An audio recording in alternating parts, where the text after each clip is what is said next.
Is that my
Good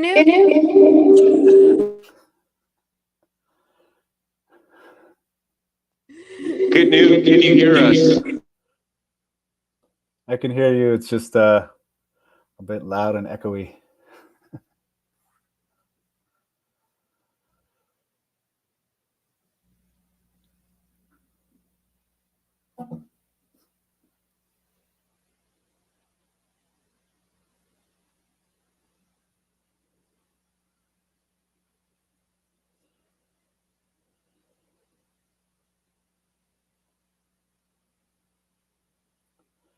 I can see that I'm up on the screen.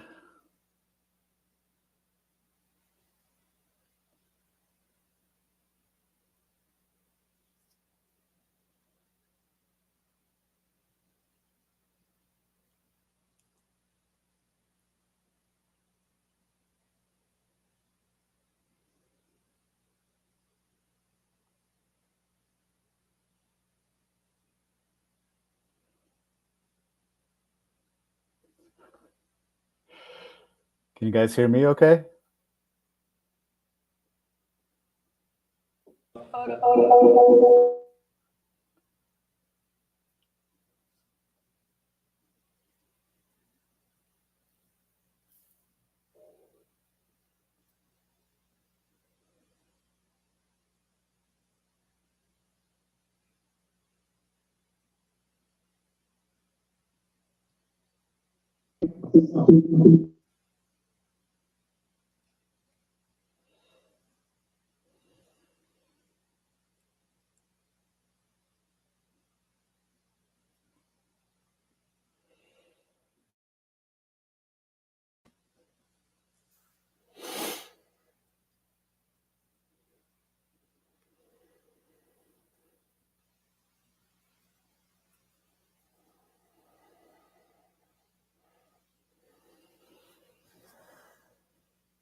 Is that the MiSciFi mascot?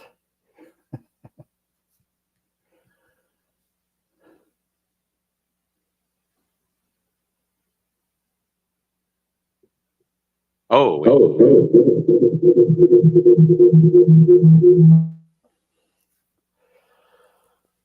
okay. Mike.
Oh, I unmuted. Can you hear us, GNU? I can hear you. Hold on. Yeah, GNU, you can hear Yeah. us? Totally fine. Yo, perfect.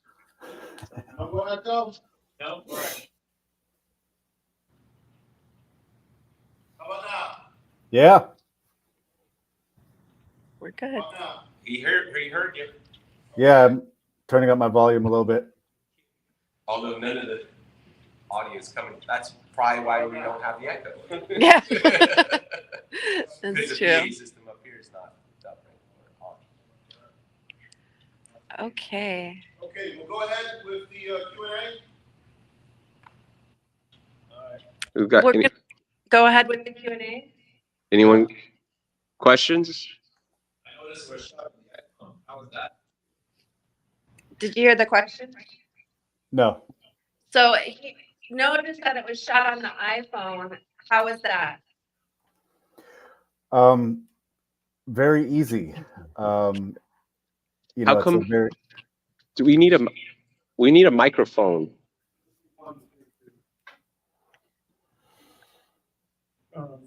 So he said very easy. Keep going, GNU. Yeah. So, of course, an iPhone is not very big. So as far as equipment is concerned, and shooting on the fly, a lot of times with this movie, and especially in the university where I went to college, Stony Brook, it was very convenient just to have the actors go in and out of whatever spaces that we can when we could. And the experience with the actual image of the camera, I should say, is very good when it comes to the AI that it has for the different filters, the different the cinematic setting, which would give the shallow depth of field and things like that. And in the editing process, they have filters and LUTs that kind of mimic that cinematic feel in certain cases. So as far as shooting on the phone, it was very convenient and easy to be able to shoot a very low budget film and get in and out of spaces really, really efficiently. Alyssa, just go to YouTube Live and you can hear it. Yeah. Okay. Or Instagram. For that matter. Okay. So Dylan was asking which iPhones that you shot on, but I saw the 12 and the 14 Pro. Is that correct? Correct. Okay. Yeah, and I personally noticed, actually, I was wondering if you did film it on that, because I noticed the cinematic mode, especially when he's sitting by the lake drinking. Yeah.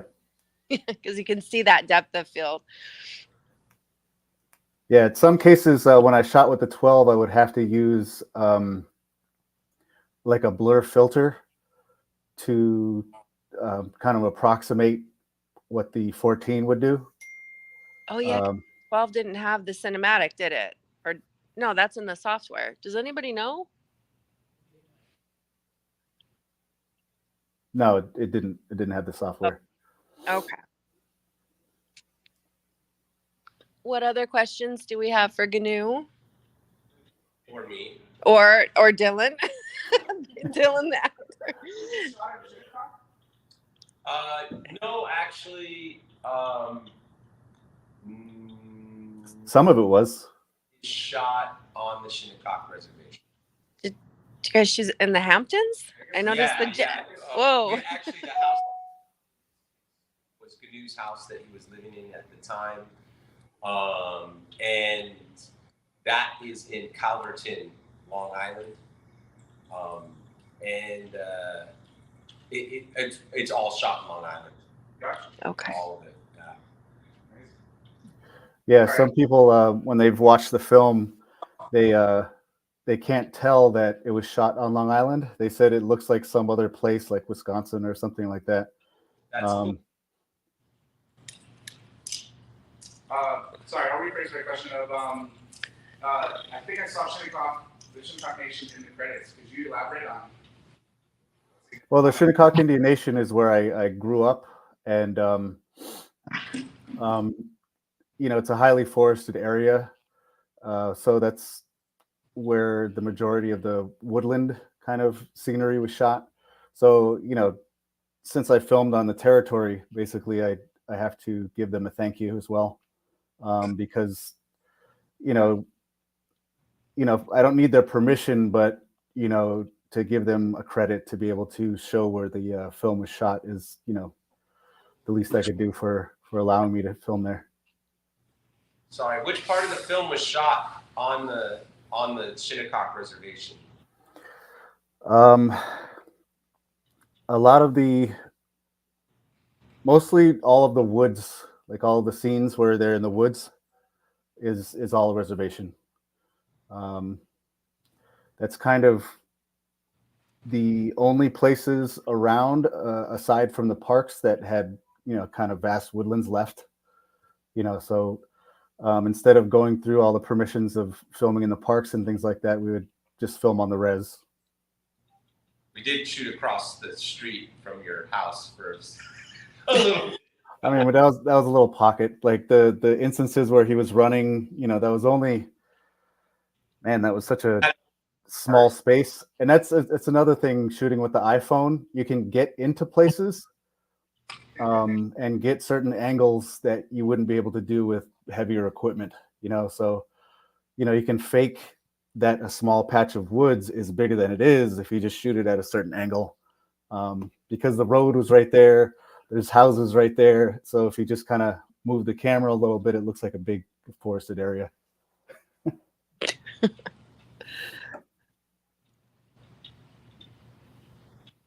Oh, wow. Any other questions?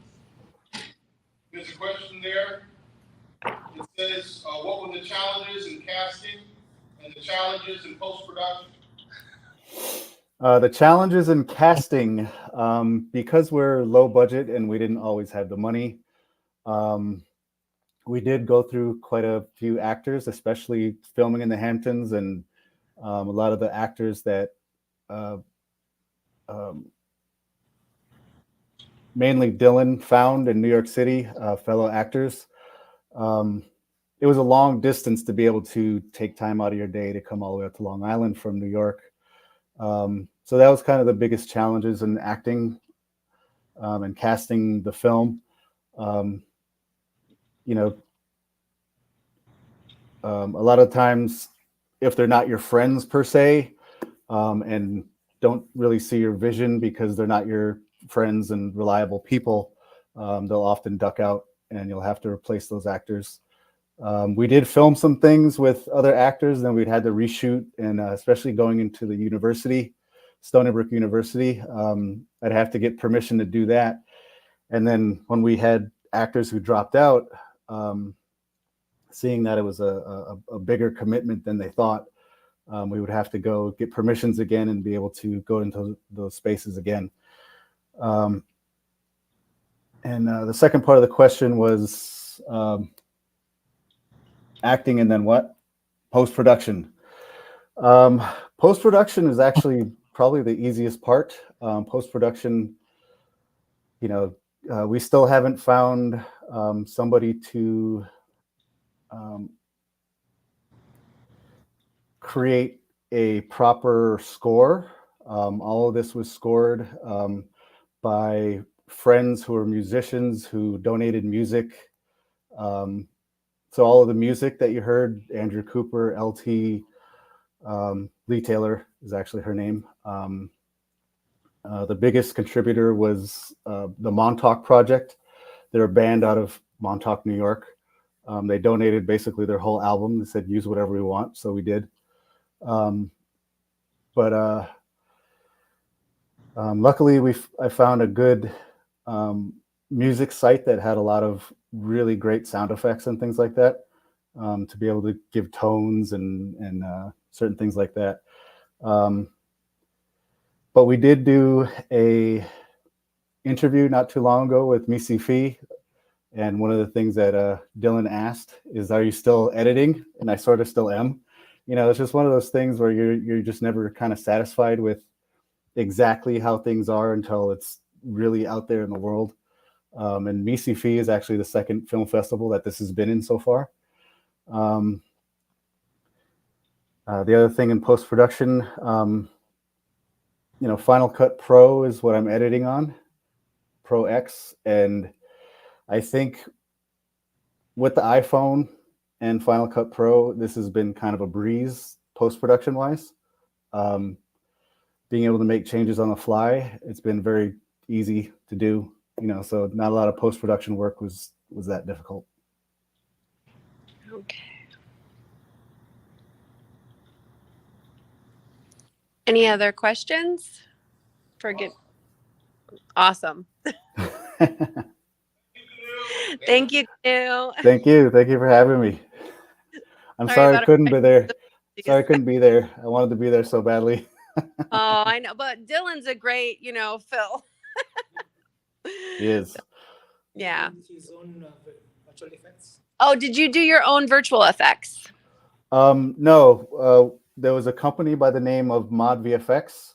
The shadow people I did myself, and that mainly is green screen suits, and which was kind of difficult. I learned my lesson on that, to use blue screen suits in the woods instead of green screen. That was a blonde joke. But the cube effects, that was also, again, a green screen cube in the woods. So the VFX team, Mod VFX, kind of gave me a hard time with that, but they did a great job. They were able to blend and to be able to track and to create a really beautiful conception of what it is that I was thinking about, according to the script and the descriptions of the characters. So I just wanted to say a big thank you to Heather Henson, who was the executive producer, one of the executive producers who allowed the cube effect to be able to be a part of this film, and Mod VFX for being able to create that, MOD VFX. Perfect. Oh, one more question. This one's for Dylan. Do you have particular paranormal experiences related to the film, or did you become more sensitive to anything during or after? No. That's a great. It's plausible in a way. Yeah. I'm a very spiritual person, but no, nothing I noticed changed was unusual. But Long Island is a very, it's Old bones. Old bones. Money. It's all, before New York was free for slaves. It's all plantations. There's a lot of negative energy just in the Northeast in general. All the people that were there that are no longer there, and also the descendants of these people. So I do. There's a lot of haunted places in New York State and in the Northeast. I'm sure down here too, there's a lot of haunted places. Colonizers were real gracious to the people that greeted them. Devastating. So I'm always aware of stuff like that. When you have Native Americans in a play, I just got done doing a play last week. Have Native Americans doing a play, or even in production, a lot of us will smudge or burn sage on set, on stage. We'll tell the other first we'll tell the production, or the owner of the theater, like, hey, we're about to light up some stuff. It's not, cannabis. It smells like cannabis, which it can. It can smell after smell after this. But I think too, when you do this kind of work, whether it's, I think we're kind of more supernatural and less sci-fi with this film. That's not true. No, we got aliens and stuff like that. We got, star visitors. But I think when you're, I don't know, it depends on the filmmaker. Good News very sensitive towards everything. So, he's always thinking about everything else too, and the bigger picture. He's the one that brought up the fact that I pretty much cast the other two leads who are indigenous, are also Native American, the Dene, Navajo. And I didn't think of it that very much, hard to find. I already knew Rachel. Actually, he found Anthony. But he's very mindful in why he wanted to have, the professor, and very mindful why he wanted that to be. But he's brought up the fact that, like, oh yeah, you shoot in Long Island, that's half the day if you live in NYC because you got to commute out there and back. And I'm like, I'm thinking to myself, oh, that's nothing. But no, that is part of other performers' schedules. And me being a producer, I'm like seeing the long vision with the Good News. So it didn't really bother me. Except the one day we wasted a lot of time. We filmed twice out in Stony Brook, but the first day we filmed there, it was a lot of. We thought we had permission, and the people that gave us permission weren't there. We did have a hard time with other people. And other, film that I did with you before, everybody's been pulling out the stops and giving us space, letting us use their homes or their campus because they see the vision that Good has behind Good News vision. He's always pitching to these people to get them to convince them, and they always say yes. At least the people that we end up working with. Right away you have to say, I don't have any money, but I feel very strongly about my idea. You don't have any money. You're in the Hamptons. Yeah. I'm from the reservation in the Hamptons. But yeah, I think any other questions, or what other film festivals were we screened at? You said there was one more. Yeah, the first festival was the Reef, REIF, in northern Minnesota. They actually asked for a couple other family-friendly films that I had, short films, and they asked if I had anything else, and I had just done the first cut of the dim, and I sent it to them, and they said, yeah, we'd like to play it, and they played it, and we ended up getting fan favorite in the festival. So I appreciate that very much. The two shorts, did they also screen those? They did Mirror Man, actually. Yeah, they went a totally different direction than they were thinking. Family-friendly indigenous films, and now it's Mirror Man, a short horror film about about boarding schools and Native American children, and the dim. Okay, we have last question. Anybody? Where do you get your inspiration as an actor? Is there other actors that you enjoy their performance? Do you pull from recent shows that you've seen? Too much TV when I was like 3, 4, or 5. I think that's where I get my inspiration from. No, I mean, honestly though, like, I believe that's it. Like, too much TV as a child. Like, I want to do that. But back in the day, SNL, early 90s, that's what really I wanted to be in improv. I wanted to be a cast messenger. I remember on SNL and do that. Then In Living Color came along, and I was like, no, I want to do that, you know. And then I was like forced into playing Oedipus Rex at like 15, and I was like, then I want to be an actor, and I want to be dramatic. And then, so yeah, I love it all, but influence-wise, I would want to be, but I can't. But Gary Oldman is my favorite actor. I mean, there's no favorite actor, but as far as like being able to transform himself from role to role to role, never looks like what he looked like before, should have won an Oscar like 30 years before he did, you know, like that kind of stuff. To me, you know, him is like, as far as transforming yourself, but he's a different type of actor, you know, and I would say, I'm not saying he's a very well-trained actor. I would say he's probably an outside-in type actor. I'm an inside-out type actor for the most part. And then same question for the director. Where do you get the inspiration from? Is there a show that you've seen recently that made you like, I want to do that? Or No, the inspiration for the dim, inspiration comes from whatever it is that I'm thinking at the time. And the dim came actually from a sleep paralysis incident that I did have. And I just basically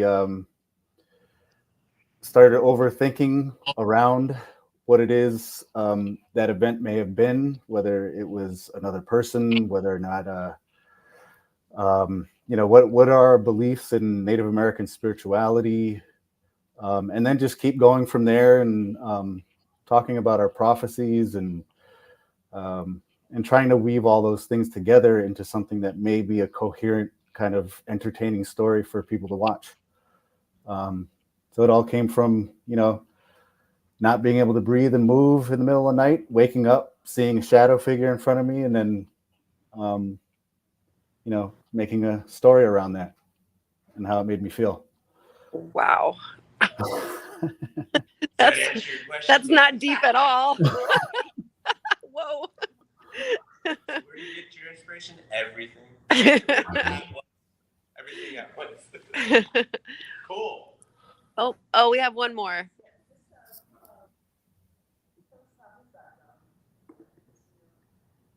You want to talk a little bit briefly about your background? Well, I'm an Ojibwe Cree, originally from the Minneapolis and Wisconsin area. But when I was 9 years old, I moved with my family to Long Island and went to Southampton Public School District. I was big into theater with my family as a Native American performer, singer, dancer, that kind of thing, in the traditional ways. But once I got to college, I got into theater as a major and got into short filmmaking after that. Okay. Well, I think that's all the time that we have for today. Thank you very much, GNU, for being here. Thank you for having me. Appreciate it. And it was a great showing, great screening, great film. And so we'll see what you come up with for next year. All right. Thank you. A lot in the works. And I will be there next year. Perfect. It's one of my favorite festivals. Thank you. Okay. We'll see you later. Troy? Do we just end? Leave. Leave? Yo, I'll talk to you later, GNU. All right, man. Thanks for being there. Bye.